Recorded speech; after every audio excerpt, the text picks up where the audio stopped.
حضرت ابو عباس احمد بن منصور رحمۃ اللہ تعالی علیہ کو انتقال کے بعد کسی نے خواب میں دیکھا کہ وہ سر پر موتیوں کا تاج سجائے، جنتی لباس میں ملبوس، شیراز کی جامع مسجد کے محراب میں کھڑے ہیں۔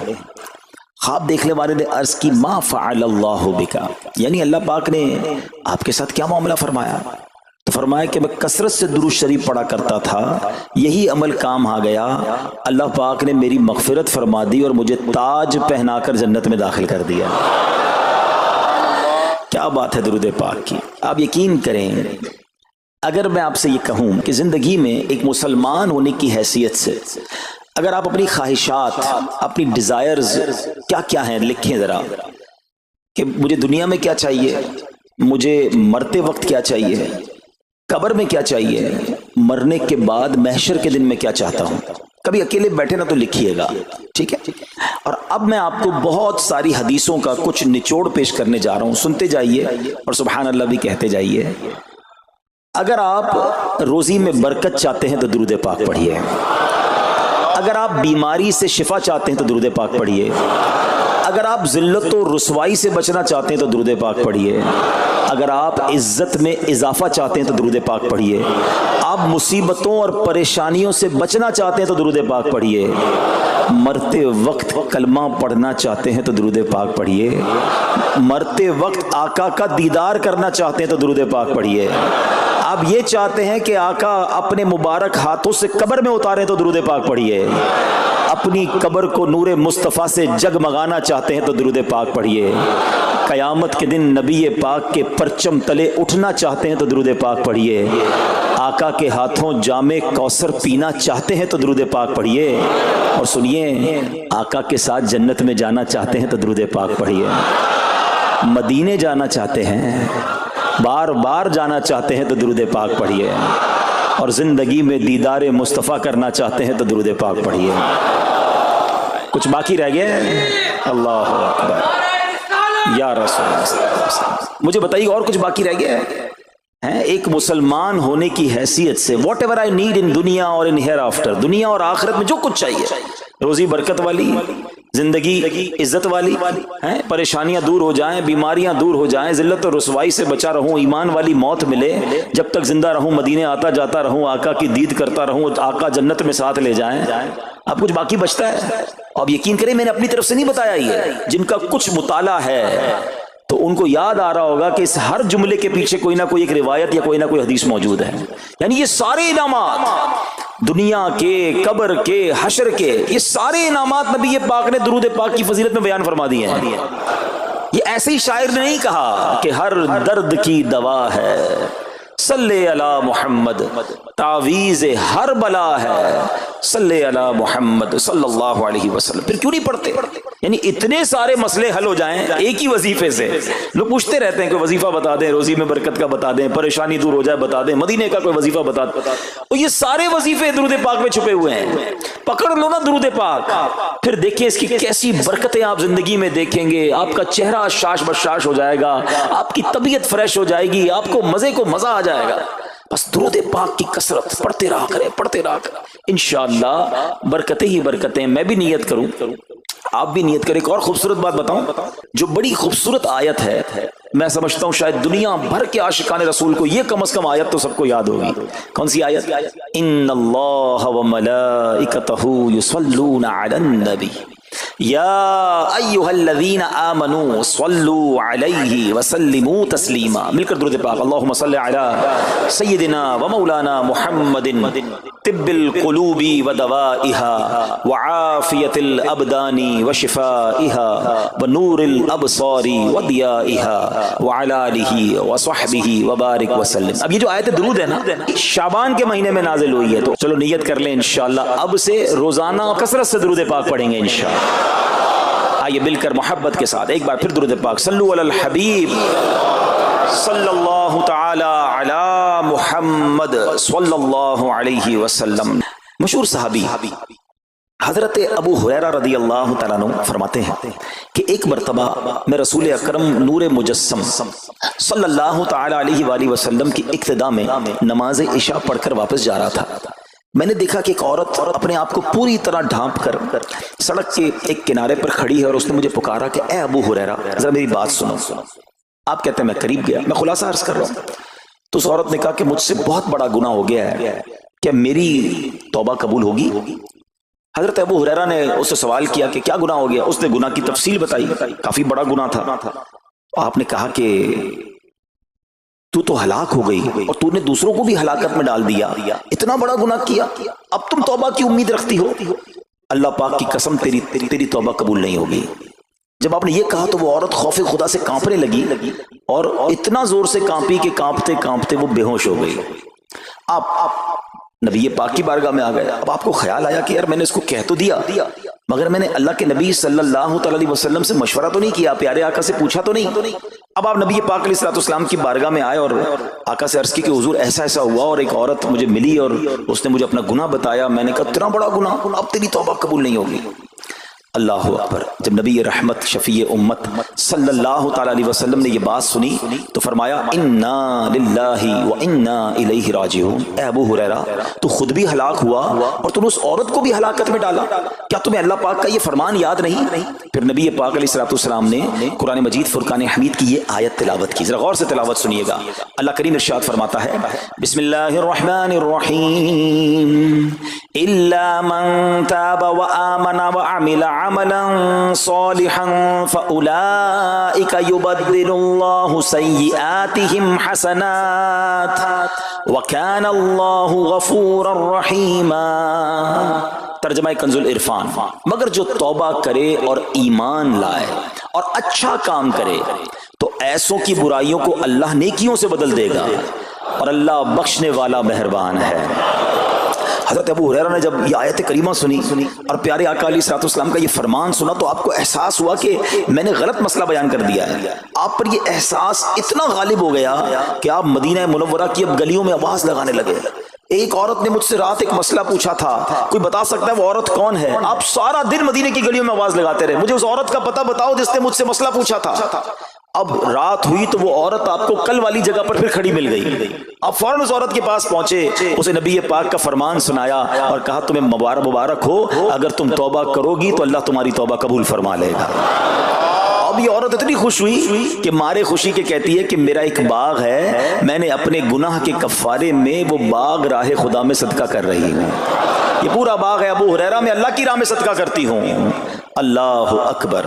اے میرے پیارے اسلامی بھائیو, اس ایک واقعے میں ہمارے لیے بہت کچھ ہے. پہلے تھوڑا سا تربیت کے مدنی پھول ذرا سمجھیے کہ اتنی بڑی ہستی ہے سیدنا ابو ہریرہ رضی اللہ تعالیٰ, لیکن جیسے ہی انہیں پتہ چلا کہ میں نے یہ مسئلہ تو بیان کر دیا ہے مگر نبی پاک علیہ السلام سے پہلے اس کا حکم تو پوچھ لیتا, یہ ہمیں کیا درس دے رہا ہے کہ بغیر علم کے اپنی طرف سے شرعی مسئلہ بیان نہیں کرنا چاہیے.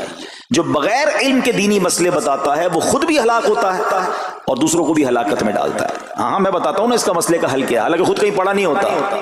تو جب تک آپ کو علم نہیں ہے, آپ جانتے نہیں ہیں, تو کسی مسئلے کو بیان نہیں کرنا چاہیے. دوسری بات کہ اگر خدا نہ خواستہ کوئی غلط مسئلہ بتا بیٹھا یا بتا تو درست رہا تھا, بتاتے بتاتے غلطی کر بیٹھا, تو اسے چاہیے کہ ازالہ کرے, فوراً اس کا جو بھی ازالہ بنتا ہے وہ کرے. سیدنا ابو ہریرہ رضی اللہ عنہ کا ازالہ تو دیکھیں کہ آپ کو جیسے ہی پتہ چلا کہ اصل مسئلہ یہ ہے, اب آپ مدینے کی گلیوں میں صدا لگا رہے ہیں, تلاش کر رہے ہیں, پورا دن ڈھونڈتے رہے اس خاتون کو کہ میری سے غلطی ہو گئی, میں نے اس کو غلط مسئلہ بتایا, تاکہ اس کو تلاش کر کے اس کو درست مسئلہ بتایا جائے. اللہ اکبر. صحابہ کرام کی ادائیں بھی کتنی نرالی ہوتی ہیں, اللہ ان کا صدقہ عطا فرما دے. اب ہوتا کیا ہے کہ کبھی کوئی غلط مسئلہ بیان ہو گیا, یا بیان میں, مشورے میں, درس میں کوئی غلطی ہو گئی, غلطی پتہ چل جائے, اب شرم آتی ہے کہ کیسے کہوں مجھ سے غلطی ہو گئی ہے, میں تو اتنا بڑا مبلغ بن کے گیا تھا, میں نے تو جناب اتنے پبلک میں بیان کیا تھا, اب میں کیسے بتاؤں کہ جناب میں نے یہ غلط پڑھ دیا یا غلط بیان کر دیا. حضرت ابو ہریرہ سب سے زیادہ جن کو حدیثیں یاد ہے, مگر سچ بتائیں بات سمجھنے والی پتہ کیا ہے, جو لوگ یہ سمجھتے ہیں کہ یار غلطی ماننے سے عزت کم ہو جاتی ہے, سچ بتاؤ آج 1450 سال بعد حضرت ابو ہریرہ کا یہ واقعہ سن کے ہمارے دلوں میں ان کی عزت کم ہو رہی ہے, بڑھ رہی ہے؟